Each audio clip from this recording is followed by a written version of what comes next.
नवरात्रि या अन्य उपास के दौरान क्या नहीं खाना चाहिए। नमस्ते दोस्तों, माँ दुर्गा आपको साधना पूर्ण करे। आज हम बात करने वाले हैं नवरात्रि के उन 9 दिनों की जब हम माँ दुर्गा की उपासना करते हैं, व्रत रखते हैं। आप सब पूरी श्रद्धा और भक्ति से ये व्रत करते हैं, तन मन से माँ की सेवा में लगते हैं।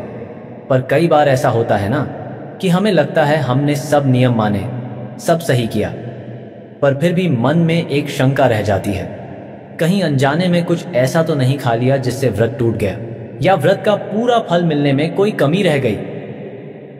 आप पूरी कोशिश करते हैं, पर कुछ ऐसी बारीक चीजें होती हैं जिन पर ध्यान नहीं जाता और सारी मेहनत पर पानी फिरने का डर रहता है। ये सवाल अक्सर उठता है मन में कि आखिर वो कौन सी चीजें हैं जिन्हें व्रत में भूलकर भी नहीं खाना चाहिए। लगता है ना कि काश कोई ये सब ठीक से आराम से समझा देता। तो आज इस वीडियो में आपको इसी बारे में सारी जानकारी मिलेगी। इसकी नवरात्रि के उपास में कौन सी चीजें गलती से भी नहीं खानी चाहिए, जिससे आपकी साधना, आपकी भक्ति बिना किसी रुकावट के पूरी हो सके। देखिए, बात बहुत सीधी और सरल है, पर गहरी है। नवरात्रि का व्रत सिर्फ भूखे रहने का नाम नहीं है। ये समय है अपने शरीर और मन को शुद्ध करने का, अपनी इंद्रियों पर काबू पाने का और अपनी ऊर्जा को भक्ति में लगाने का। हम जो खाते हैं उसका सीधा असर हमारे मन पर, हमारी सोच पर, हमारी ऊर्जा पर पड़ी रहता है।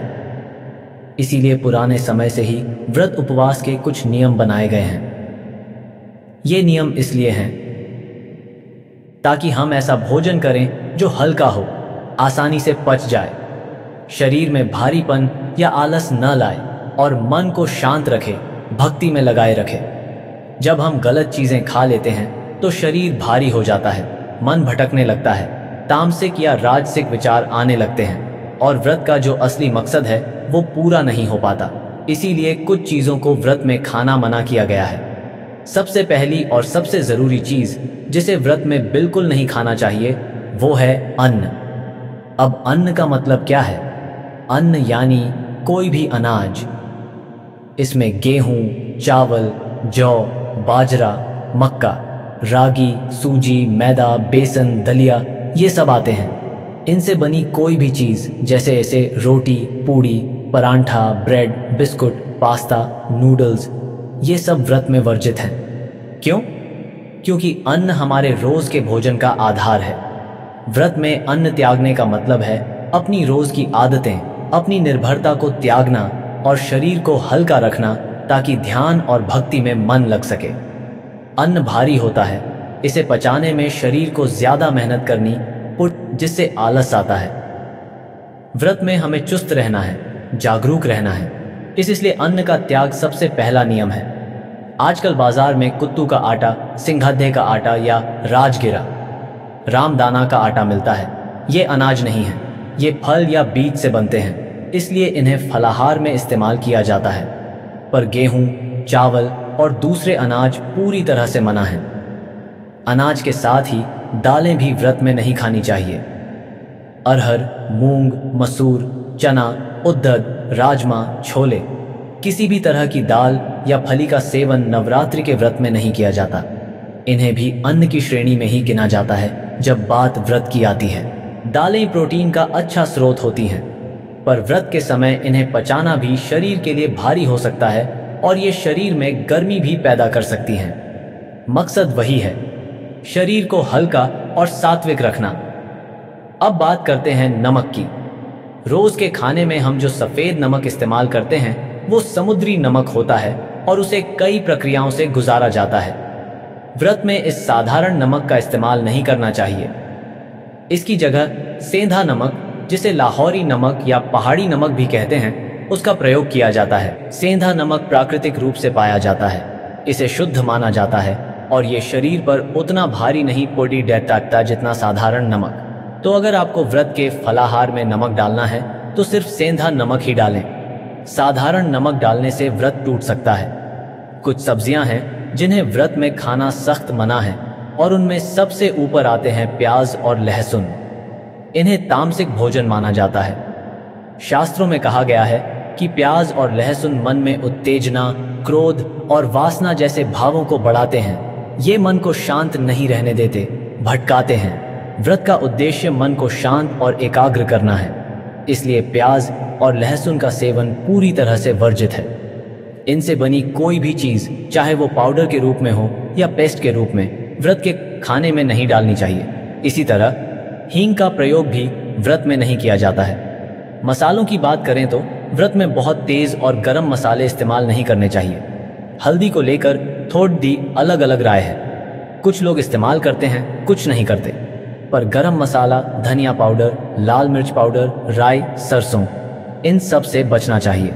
आप जीरा, काली मिर्च, साबुत या पाउडर, हरी इलायची, लौंग, दालचीनी का इस्तेमाल कम मात्रा में कर सकते हैं। हरी मिर्च और अदरक का प्रयोग भी किया जा सकता है। मकसद है खाने को सादा और सुपाच्य रखना, बहुत ज्यादा मसाले डालकर उसे राजसिक नहीं बनाना। तेल और घी के मामले में भी ध्यान रखना होता है। रिफाइंड तेल, सरसों का तेल, सोयाबीन तेल, ये सब व्रत में इस्तेमाल नहीं करने चाहिए। इनकी जगह शुद्ध देसी घी या फिर मूंगफली का तेल इस्तेमाल किया जा सकता है। घी को सबसे शुद्ध और सात्विक माना जाता है, इसलिए व्रत के खाने में घी का प्रयोग सबसे अच्छा रहता है। सब्जियों में भी कुछ चीजों से परहेज करना होता है। आलू, शकरकंदी, अरबी, कच्चा केला, लौकी, खीरा, कद्दू, पेठा, टमाटर, गाजर, पालक, मूली, ये सब आमतौर पर व्रत में खाई जाती हैं। लेकिन बैंगन, फूल गोभी, पत्ता गोभी, भिंडी, मशरूम जैसी कुछ सब्जियों को कई लोग व्रत में नहीं खाते। इसके पीछे अलग अलग मान्यताएं हैं। कुछ इन्हें भारी मानते हैं, कुछ तामसिक। बेहतर यही है कि आप उन्हीं सब्जियों का सेवन करें जो पारंपरिक रूप से व्रत में खाई जाती रही हैं, जैसे आलू, लौकी, कद्दू। आजकल बाजार में व्रत के नाम पर बहुत सी पैकेट वाली चीजें मिलती हैं। चिप्स, नमकीन, मिठाई, आटा। इन्हें खरीदते समय बहुत सावधान रहने की जरूरत है। हमेशा पैकेट पर लिखी सामग्री ध्यान से पढ़ें। कई बार इनमें साधारण नमक, मैदा या कोई और ऐसी चीज मिली हो सकती है जो व्रत में वर्जित है। सबसे अच्छा तो यही है कि आप घर पर ही ताज़ा फलाहार बनाकर खाएं। बाहर बनी चीजें, चाहे वो व्रत की ही क्यों ना हो, उनमें शुद्धता और सामग्री की गारंटी नहीं होती। पता नहीं बनाने वाले ने किन हाथों से, किस मन से बनाया है और क्या क्या डाला है। इसलिए बाहर का खाना या डिब्बाबंद चीजें व्रत में टालना ही बेहतर है। और ये तो कहने की जरूरत नहीं होनी चाहिए, पर फिर भी याद दिलाना जरूरी है कि मांस, मछली, अंडा, ये सब चीजें व्रत में सख्त वर्जित हैं। ये तामसिक भोजन हैं और व्रत की पवित्रता के बिल्कुल खिलाफ हैं। इसी तरह शराब, तंबाकू, गुटखा या कोई भी नशीला पदार्थ व्रत के दौरान लेना महापाप माना जाता है। ये चीजें न सिर्फ शरीर को अशुद्ध करती हैं, बल्कि मन को भी भटकाती हैं और भक्ति में बाधा डालती हैं। पीने की चीजों में भी ध्यान रखें। कॉफी और चाय, जो चाय पत्ती से बनती है, से बचना चाहिए क्योंकि ये उत्तेजना बढ़ाती हैं। आप दूध, छाछ, बिना साधारण नमक के, लस्सी, बिना साधारण नमक के, ताजे फलों का रस या सिर्फ पानी पी सकते हैं। नारियल पानी भी बहुत अच्छा रहता है। एक और बात, व्रत में बासी भोजन नहीं करना चाहिए, यानी रात का बना हुआ खाना अगले दिन नहीं खाना चाहिए। हमेशा ताज़ा बना हुआ फलाहार ही ग्रहण करें। ये सारी बातें सुनने में शायद बहुत सारी लगें, पर इनके पीछे का भाव एक ही है, तन और मन की शुद्धि, सात्विकता और एकाग्रता। जब आप इन नियमों का पालन करते हुए पूरी श्रद्धा और भक्ति से माँ की उपासना करते हैं तो व्रत का फल जरूर मिलता है।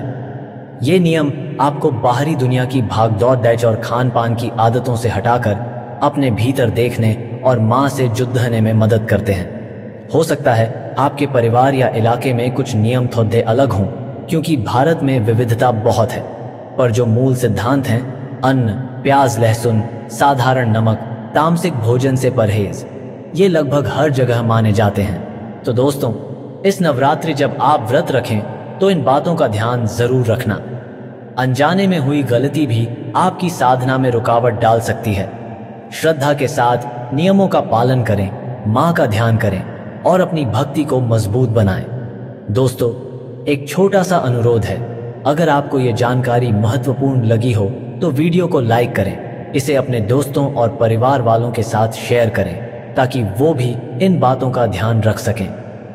प्रकाशित जिंदगी YouTube चैनल को सब्सक्राइब जरूर करें। हमें 1 लाख सब्सक्राइबर तक पहुंचने में आपकी मदद चाहिए। और कमेंट बॉक्स में जय मां लक्ष्मी, जय श्री हरि हर हर महादेव लिखना न भूलें। आपके लिखने से हमें बल मिलता है।